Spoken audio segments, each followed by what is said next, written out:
I chose that song this morning, "We Will Understand It Better By and By," because first of all, it fits fairly well with my lesson, but also because I, like I'm sure many of you, hope that we will understand what we've been going through by and by, that someday we will see God's hand completely behind this worldwide pandemic that we've been facing. These are tough times, right? It reminds me of the worker who went to his boss and said, "You have got to give me a raise. And I mean, you got to give me a raise right now. There are 3 other companies after me."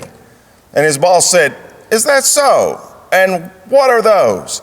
And he said, "Well, there's the electric company, the cable company, and the gas company." Unfortunately, that's far too true. Times like these, though, call for a little perspective about what we're going through. And there is a great perspective story in the Bible. One of my favorites, in fact. It takes place in the book of 2 Kings chapter 6, and I will begin reading in verse 8. When the king of Aram was at war with Israel, he would confer with his officers and say, "We will mobilize our forces at such and such a place." But immediately Elisha, the man of God, God's prophet, would warn the king of Israel, "Don't go near that place, for the Arameans are planning to mobilize their troops there." So the king of Israel would send word to the place indicated by the man of God. Time and again, Elisha warned the king so that he would be on the alert there. And the king of Aram became very upset over this. He called his officers together and demanded, "Who among you is the traitor? Who has been informing the king of Israel of my plans?" "It's not one of us, my lord the king," one of the officers replied. "It's Elisha, the prophet of God in Israel. He's the one who is telling the king of Israel even the words you speak in the privacy of your bedroom." So the king of Aram commanded, "Go and find out where he is, so I can send troops to seize him." And the report said, "Elisha is at Dothan." So one night the king of Aram sent a great army with many chariots and horses to surround the city of Dothan. Now let's look at what was transpiring here. The king of Aram's at war with Israel, but his problem is Israel knows every move he's going to make in advance. And the king of Aram thought he had a spy among his ranks, but he was told, no, there's no spies among us. We're all loyal to you, king. The problem is Elisha has God has a prophet named Elisha in Israel. And everything the king says and does, even when he thinks he's in private, Elisha knows, and he informs Israel. So the king said, "Well, we're going to take care of this right now." And he makes plans to kill Elisha in Dothan, where he is camped out with his servant. And the next scene would make a great scene in a movie. In the morning, when Elisha's servant went out of the tent to do some chores, to his horror, he saw the army of Aram completely surrounding their camp. He got up early the next morning, went outside. There were troops, horses, and chariots everywhere. "Oh, sir," the young man cried out to Elisha, "what will we do now? For there are more on their side than on theirs." And so Elisha said to him, "Lord, open his eyes and let him see." Now put yourself for just a moment in Elisha's shoes and put yourself in the servant's shoes, just the two of them, completely surrounded by a powerful army. And the servant says to Elisha, "What are we going to do now?" And Elisha said, "There are more in our camp and on our side than on theirs." The servant must have thought, "What in the world do you mean? who is on our side? And the servant must have thought to himself, it's just me and Elisha out here by ourselves against this powerful army that has us completely surrounded, and Elisha has lost his mind. But he hadn't. He hadn't. Elisha said, as he prayed, Lord, open his eyes and let him see. And the Lord opened the young man's eyes, and when he looked up, he saw that the hillside around Elisha was filled with horses and chariots of fire. The truth was, it was the army of Aram that was in the minority. It was the army of Aram that was completely surrounded by the forces of God of heaven. God was with Elisha and his servant. And when I think about this scene, I'm reminded of that wonderful passage in the central chapter in the New Testament, right in the center of the New Testament. The center chapter in the New Testament is Romans chapter 8. If you opened up from Matthew chapter 1 and went all the way back to Revelation chapter 22, and you were able to divide it right down the middle, you'd be in Romans 8. And how interesting that is, because I think it's one of the 3 or 4 most influential chapters in all of God's Word. And in that chapter in Romans 8:31, we read, if God is for us, who can be against us? That's what Elisha was saying to his servant. God, open his eyes and let him see what's really happening here. You see, sometimes it all depends on your perspective, where you are looking and what you are looking for. Sometimes you have to look up like Elisha did, and then finally his servant did, if you're going to see God. So the Aramean army advanced toward them, and Elisha prayed, O Lord, make them blind, and the Lord struck them with blindness, just as Elisha had asked. Let's make some quick points and thoughts today. First of all, I want you to see from this story how having a right perspective can completely change your attitude and your outlook. Up until maybe 6 or 7 weeks ago, I often heard people say, I hate my job. I just don't like this or I don't like that about my job. I even heard people say, I want to change careers or I want to retire. But wait a minute. What if you were 6 or 7 weeks later, totally and hopelessly unemployed like millions are today? Just in the last 3 weeks in America, there have been 26 million people file for unemployment claims. That's 16% of the entire workforce, nearly a fifth of the entire workforce in America doesn't have a job. What if today you couldn't earn enough money to keep food on the table, or you didn't even have a table? Hate your job still? You see, perspective can go so far in changing your attitude. I was in a Zoom board meeting this past week with Evangelical Christian School, and one of our board members is named Dr. Babu John, and he has done missions of Indian descent, and he's still doing missionary work in his native country. And at the end of the meeting, after all the business was done, he said, may I just tell y'all a story and ask you to pray? And he told us about how India is completely locked down right now, kind of like Wuhan, China was in the beginning. They cannot leave their homes. They don't have enough food. Many of them don't have air conditioning. They cannot go to their job. They're starving. They are in a complete shutdown. And their economy and their amenities are nowhere near ours. And he said, can you just pray for a moment for these people who are starving in India? Or I think about how perspective can change your attitude and outlook. There are a lot of young parents today at home who are struggling with children because they have learned what it's like to homeschool all the time. One of my favorite memes that has come out of this whole experience has been the way people viewed homeschool parents 2 months ago, and it's like a prim ladies dressed up in long skirts looking like they're Amish holding some books, and now they look like Navy SEALs who are ready to go to war.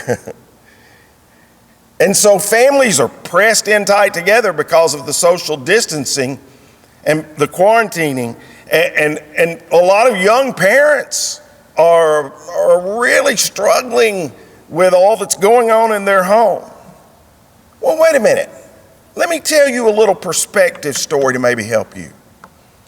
The church I preached in before I came here from 1981 to 1984, the McMinnville Central Church of Christ in McMinnville, we had a little girl who was the poster girl for muscular dystrophy in the state of Tennessee in our church. Her name was Dusty Malone.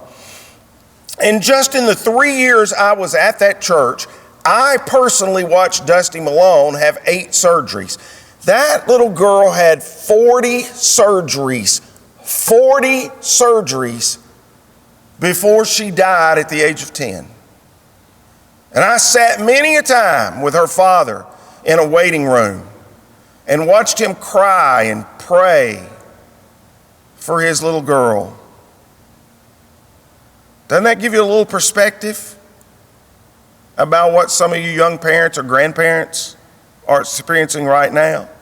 Or some of you have teenagers at home and they're about to go crazy, and you're about to go crazy because they miss school and their friends and all their social activities, and maybe they're playing their music too loud and they're staying up too late and they're leaving their clothes on the floor and they're not cleaning up after themselves. Well, wait a minute.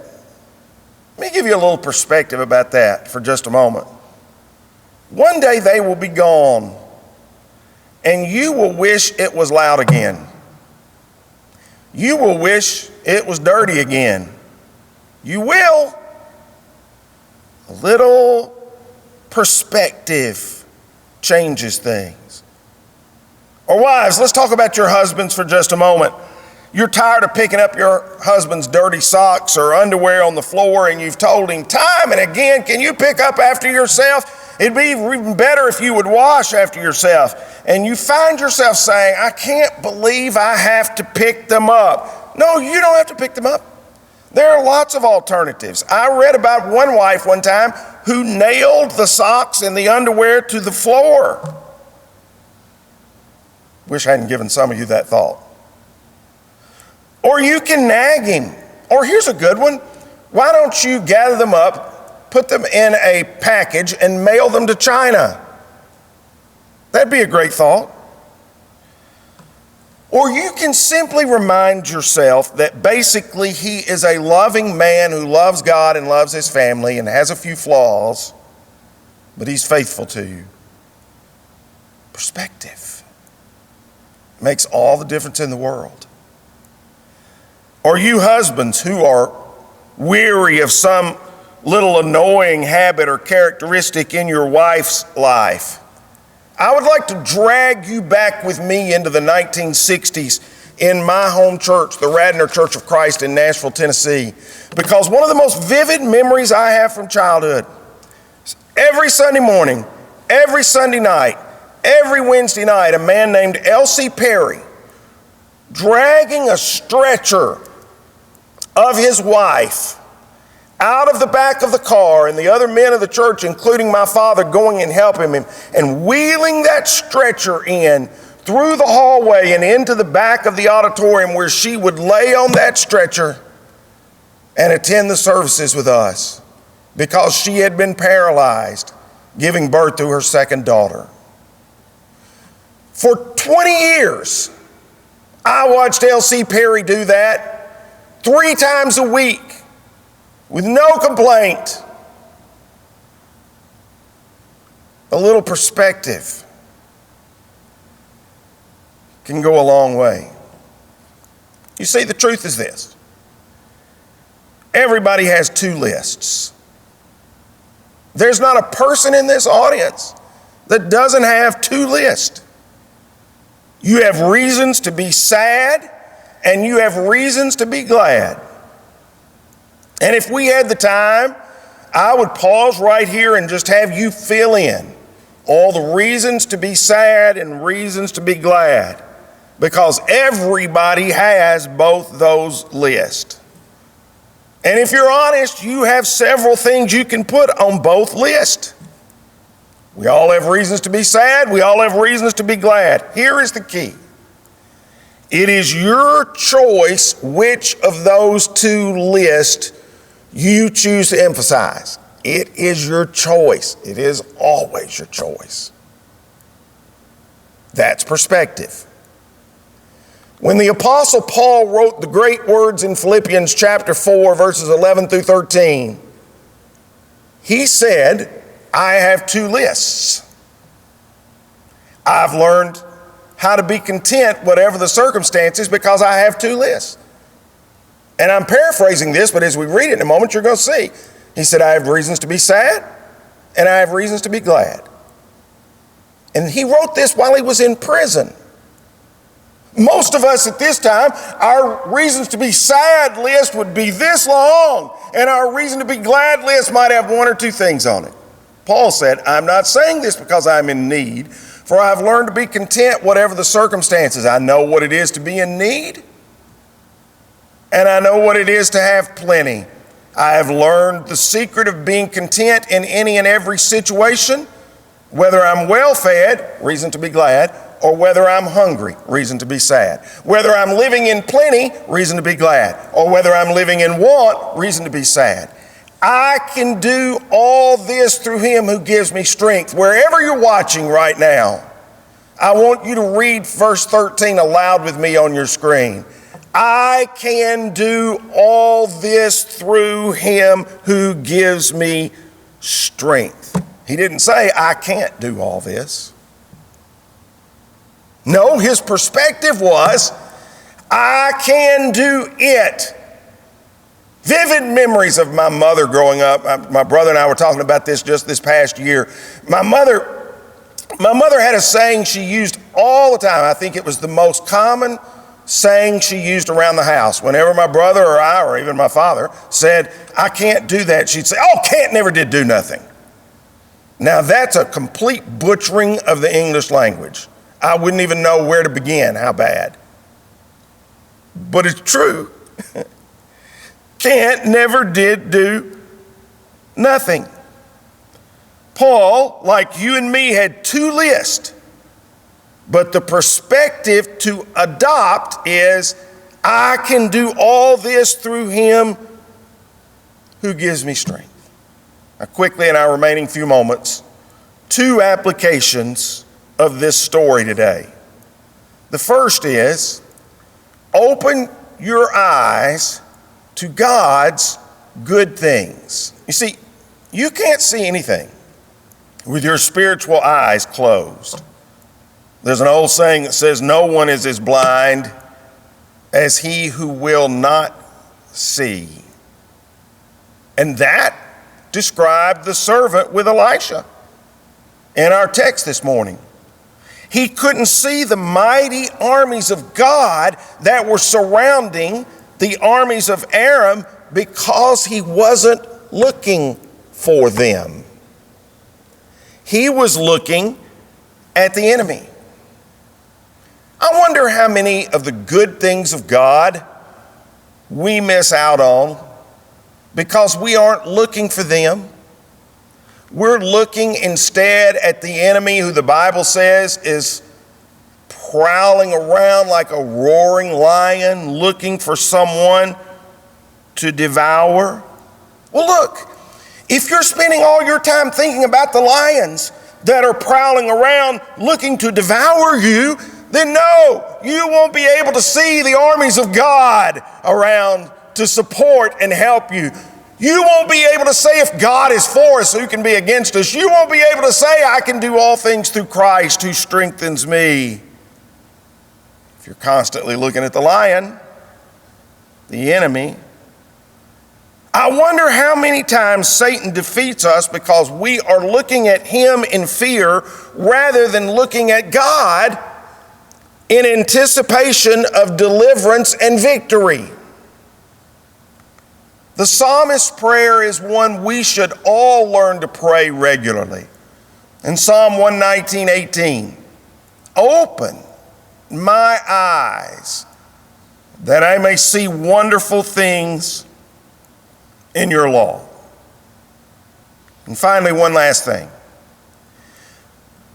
Not only open your eyes to God's good things, but lift up your eyes to God.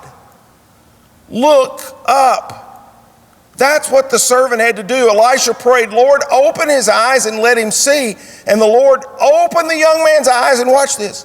When he looked up, he saw that the hillside around Elisha was filled with horses and chariots of fire. We have to get our eyes off the ground and into the heavens.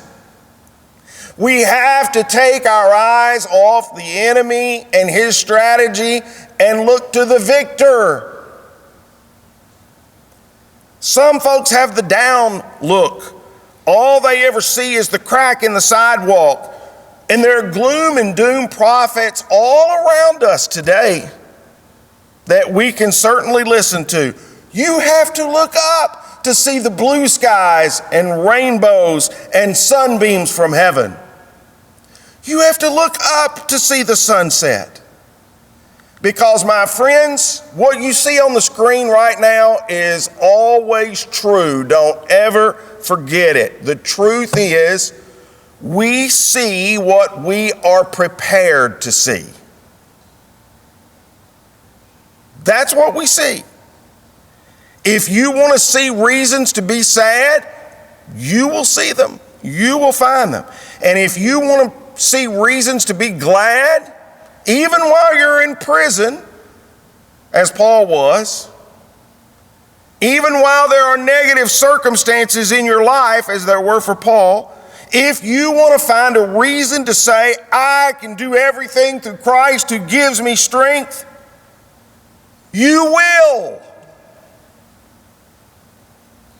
One of the greatest discoveries of my life is that with God's power, through the indwelling Holy Spirit, I can overcome stinking thinking. Because I have been prone to some stinking thinking in my lifetime. And the reason for that is our enemy, the devil, like a roaring lion, is always prowling around seeking whom he may devour. And he regularly plants weeds in my mind.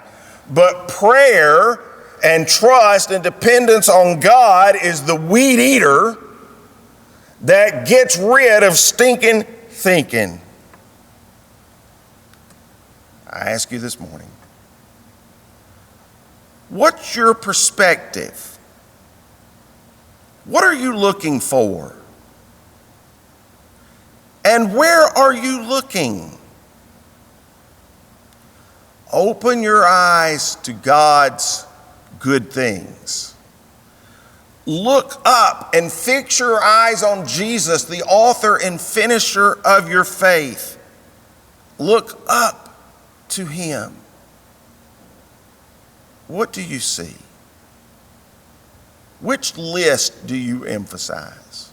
My prayer is, you will be like Elisha, and you will always look not at the army of Satan around you which threatens you, but the armies of heaven that save you. May God bless you in these times as you try to have the right perspective.